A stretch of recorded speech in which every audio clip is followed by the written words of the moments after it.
Welcome to Take 5, your 5-minute inspirational message from Solid Rock, Drogheda. I'm Nick Park, and all through this month of December, I've been taking us through some little 5-minute messages where we're looking at the gospel message in some of the parts of scripture where we might not expect to find it. So not the usual suspects, not the usual verses that we use in our Christmas carol services, for example. And there's, again, a wonderful, different presentation of the Christmas story in the book of Revelation, in Revelation chapter 12, verses 1 to 5. Let me read it to you. A great sign appeared in heaven, a woman clothed with the sun, with the moon under her feet and a crown of 12 stars on her head. She was pregnant, cried out in pain as she was about to give birth. And then another sign appeared in heaven, an enormous red dragon with 7 heads and 10 horns and 7 crowns on its heads, and its tail swept 1/3 of the stars out of the sky and flung them to the earth. And the dragon stood in front of the woman who was about to give birth, so that it might devour her child the moment he was born. She gave birth to a son, a male child who will rule all the nations with an iron scepter, and her child was snatched up to God and to his throne. And here in these 5 verses, we have this presentation. It's like stepping back and seeing the big picture. You know, sometimes people talk about not seeing the forest for the trees. You're looking so close at the trees, you have to step back and see the whole. Well, this is really a case of that. To understand what's really going on through the great grand sweep of the Old Testament leading up to the birth of Christ. The woman here is quite obviously Israel.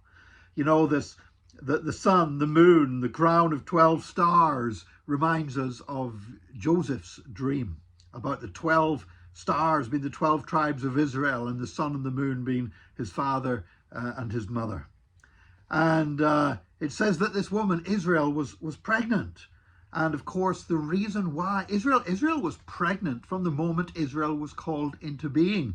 Israel was the longest pregnancy that's ever taken place, from Abraham's call down to the birth of Christ in Bethlehem. Because Israel was brought forth and called forth to be God's chosen people in order to bring the Messiah, to bring Jesus to the earth. And so she was pregnant, cried out in pain as she was about to give birth. And then another sign appeared in heaven, an enormous red dragon. And that's talking about Satan. And of course, Satan persecuted the woman, just like it said. Satan tried to destroy the woman, tried to devour the child. Well, that's, you know, when you read through the Old Testament, you read every attack. It doesn't matter whether we're talking the Philistines, whether we're talking the Amalekites, the Moabites, or whoever it was, the Babylonians, the Assyrians, the Egyptians, and so many others. You know, all of these attacks, all of the attacks upon Abraham, upon Isaac and Jacob, upon the nation of Israel, all the times that Israel was nearly wiped out and God only preserved them by a miracle. This is what this is all talking about. Why? Because Satan wanted to destroy Israel before Jesus would be born. Now, God wasn't going to allow that to happen. And that's why there's no way Israel was going to be destroyed. That means no matter how close they seemed to come to disaster, God always did a miracle, brought them through. Because this was not primarily about Israel. This was about Jesus. And then he was born. And that's, of course, what we celebrate in the incarnation at Christmas. But you know what? This is not about a baby meek and mild, weak, lying in a manger. This is a child who will rule all the nations with an iron scepter, a child that was born to be king.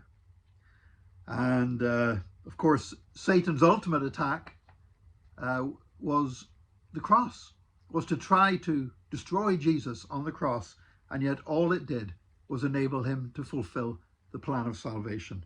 And her child was snatched up to God and to his throne. That's the ascension.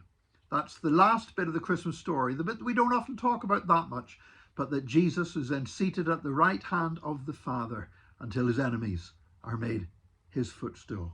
And there, in those wonderful 5 verses in Revelation chapter 12, you have the whole Christmas story and the grand sweep of redemption history wrapped up in just 5 verses. The Christmas story in the book of Revelation. Join us again next time for another Take 5, your 5-minute inspirational message from Solid Rock Drogheda.